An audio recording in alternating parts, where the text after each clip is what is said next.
छत्तीसगढ़ पिछले 2-4 दिनों से अपने पब्लिक सर्विस कमीशन के तय किए हुए नामों को लेकर एक बवाल से गुजर रहा है। लोगों के ऐसे आरोप हैं कि वहाँ के अफसरों ने अपने जान पहचान के और लोगों के, उनके परिवारों के बच्चों को ही भर लिया है उसमें। ये आरोप सही है या नहीं, ये तो किसी जांच से साबित होगा।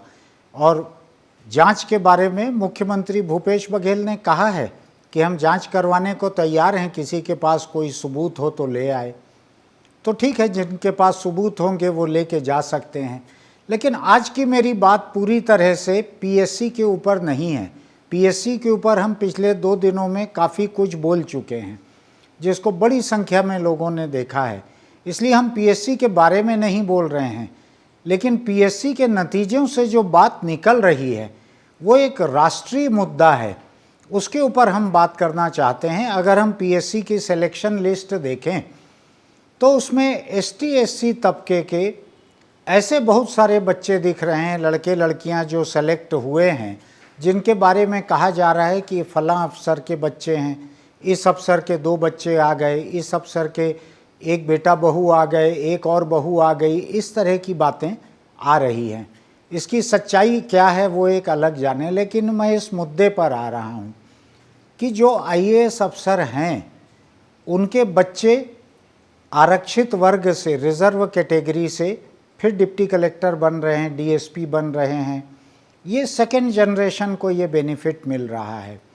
इसके बारे में लोगों को आमतौर पे ये शिकायत रहती है कि लोग पीढ़ी दर पीढ़ी आरक्षण का फ़ायदा पाते हैं, ये नहीं मिलना चाहिए।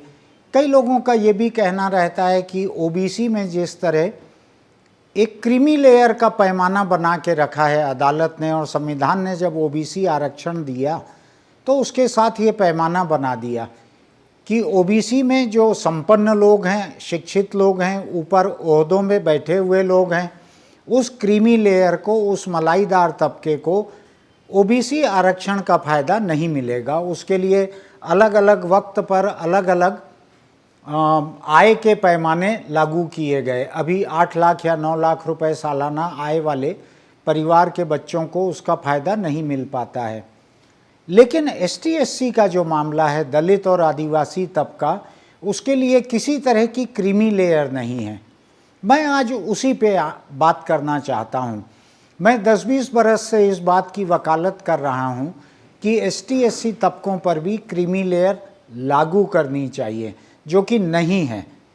सरकारें एक के बाद दूसरी, दूसरे के बाद तीसरी सरकार अदालतों में लड़ते रहती है कि एसटी एससी से क्रीमी लेयर के पैमाने को बाहर रखा जाए। मैं अपने तर्क आपको बतलाता हूं कि मैं क्यों चाहता हूं कि इस पे भी लागू हो। जैसा कि पीएससी के इस लिस्ट में हुआ, जो आईएएस अफसर हैं उनके बच्चे डिप्टी कलेक्टर बन गए फिर से। अब ये सोचने की बात है कि ये आईएएस अफसर पिछले 10 साल, 20 साल, 30 साल से सरकारी नौकरी में थे, इतनी तनख्वाह पाते थे, इतनी ताकत की जगह पे थे कि अपने बच्चों को ये अधिक मुकाबले के लिए तैयार कर सकते थे। उनकी पढ़ाई से, उनकी कोचिंग से ये तैयार कर सकते थे कि वो किसी कॉलेज में दाखिला ले सकें, कोई नौकरी पा सकें, ऐसा वो कर सकते थे। लेकिन उनको आरक्षण जारी रखने के पीछे एक तर्क है, क्रीमी लेयर लागू न करने के पीछे एक तर्क है।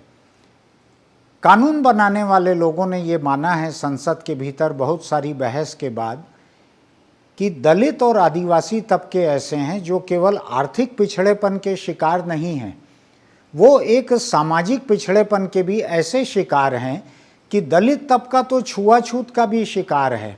ये हम लोग सब लोग जानते हैं कि दलित तबका छुआछूत का शिकार है। कानून बने दशकों हो गए हैं, लेकिन अभी तक छुआछूत की भावना पूरी तरह से खत्म नहीं हुई है। उसी तरीके से आदिवासी जो हैं उनको भी बहुत पिछड़ा माना जाता है। सामाजिक रूप से उनको कई लोग हिकारत से भी देखते हैं कि अरे ये तो आदिवासी है, ये आदिवासी ऐसे ही होते हैं, इस तरह की जुबान में लोग बात करते हैं।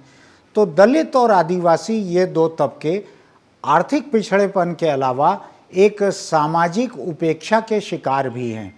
इसलिए भी वहाँ पर क्रीमी लेयर नहीं लागू करनी चाहिए, ये एक तर्क है।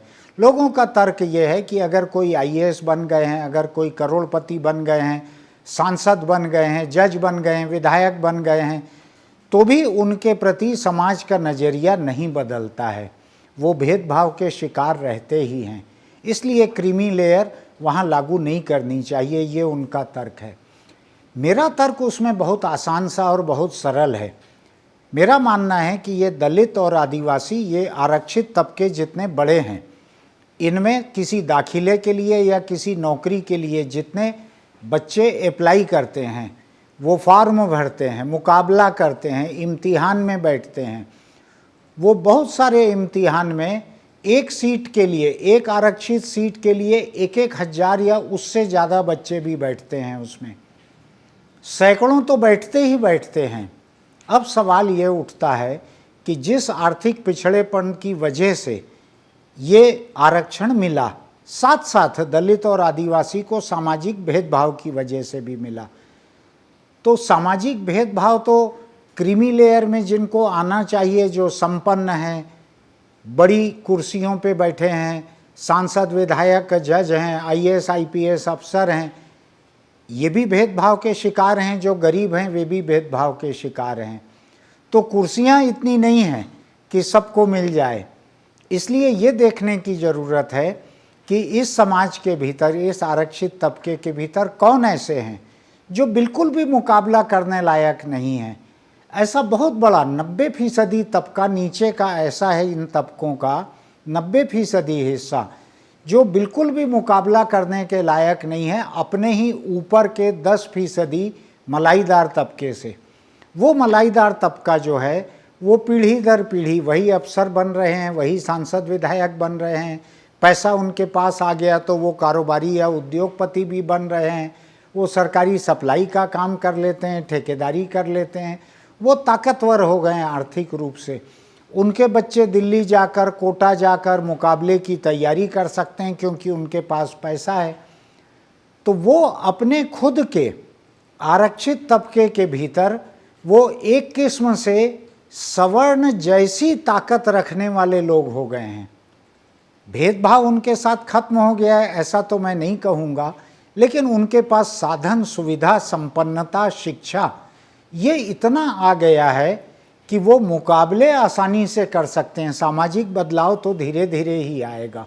तो मेरा तर्क यह है कि दलित और आदिवासी तबकों के बीच जब तक मलाईदार तबकों को अलग नहीं किया जाएगा, तब तक नीचे के 90% जो सबसे गरीब लोग हैं, इनको कोई मौका नहीं मिलेगा। ये तिरस्कृत के तिरस्कृत रहेंगे, ये उपेक्षित के उपेक्षित रहेंगे। ये ओबीसी में तो मलाईदार तबके का है, लेकिन दलित आदिवासी को इससे मुक्त रखा गया है, जो मेरे हिसाब से गलत है। इसका फ़ायदा गिने चुने लोग ही बार बार पा रहे हैं। ये खत्म होना चाहिए। अब अदालतों का इस पे क्या रुख है, थोड़ा सा इसको भी देखने की ज़रूरत है। 2006 और 2018 में दो ऐसे मामले आए। मामला था 2006 में, और 2018 में जर्नैल सिंह नाम का एक चर्चित मामला था सुप्रीम कोर्ट में। सुप्रीम कोर्ट की 5 जजों की संविधान पीठ ने बैठ के इस मामले पे फैसला लिया, जर्नैल सिंह मामले पे। इन 5 जजों ने ये तय किया कि दलित आदिवासी तबका जो है, इसको नौकरी तो मिल गई, लेकिन जब नौकरी के बाद नौकरी करते हुए उनके प्रमोशन की बारी आती है, उस प्रमोशन की बारी में इनको फिर आरक्षण का फायदा मिलता है।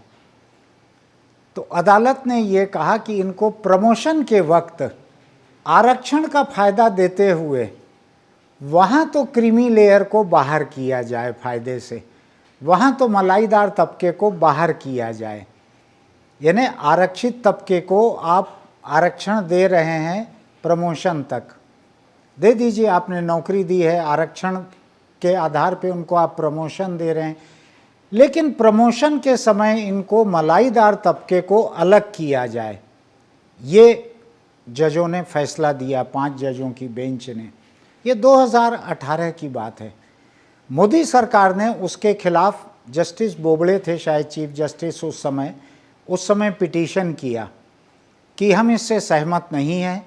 ये क्रीमी लेयर प्रमोशन में भी लागू रहना चाहिए और इस मामले को 5 जजों के फैसले से हम सहमत नहीं हैं, इसको 7 जजों की बेंच को दिया जाए। लेकिन सुप्रीम कोर्ट ने सरकार की इस अर्जी को खारिज कर दिया।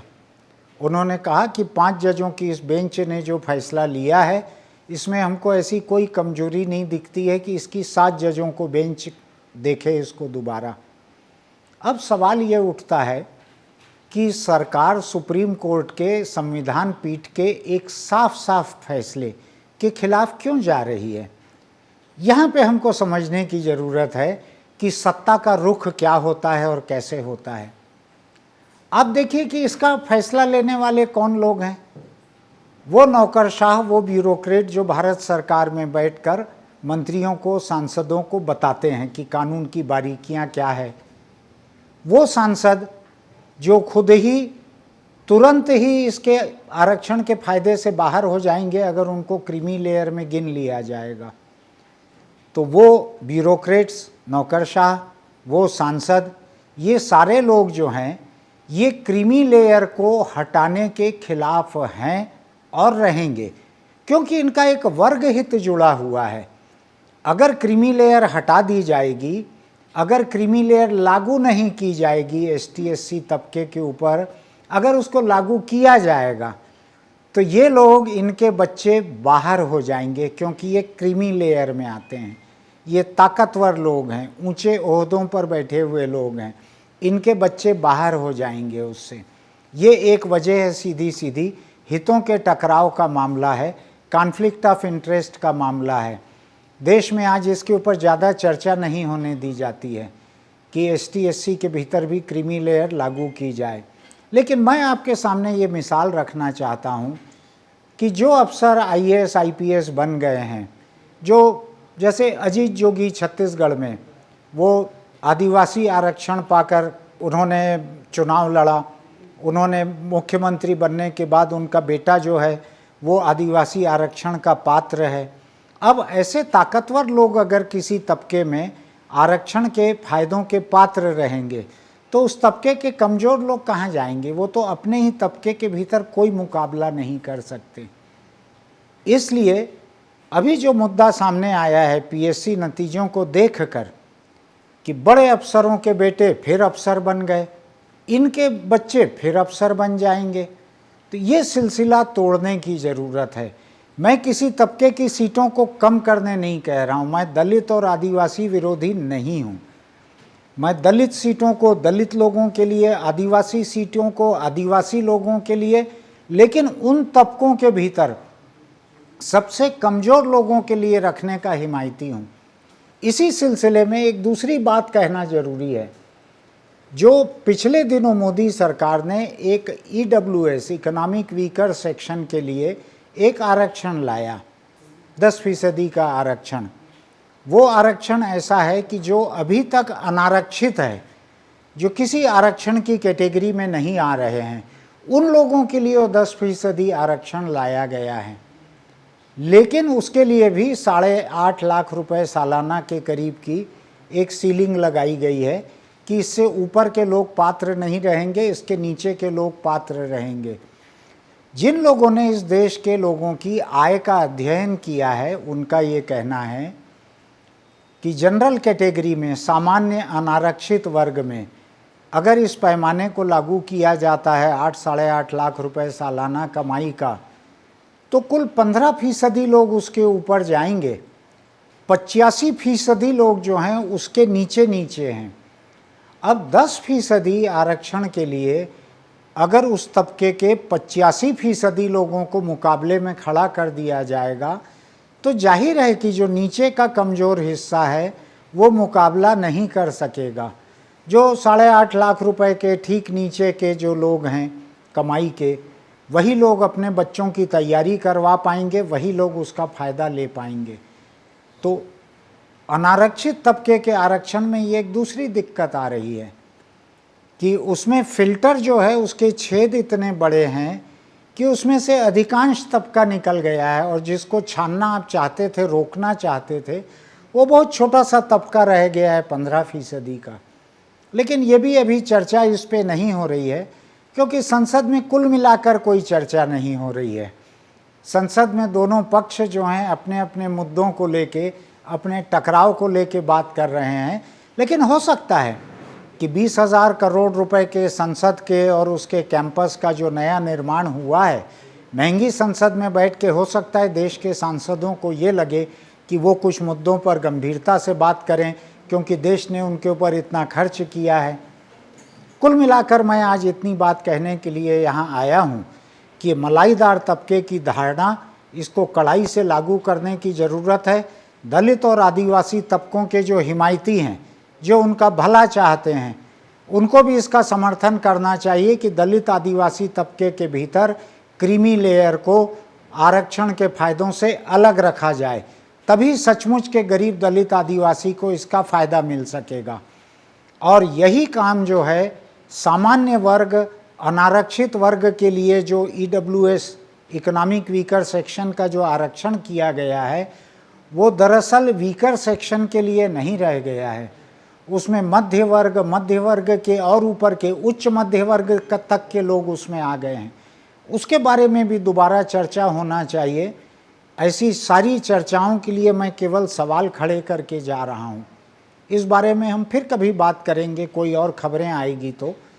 तब तक के लिए नमस्कार। और आपको हमारा ये चैनल अगर अच्छा लगता है तो YouTube पर इसको सब्सक्राइब ज़रूर कीजिएगा, उससे हमारा हौसला बढ़ता है। फिर मिलते हैं।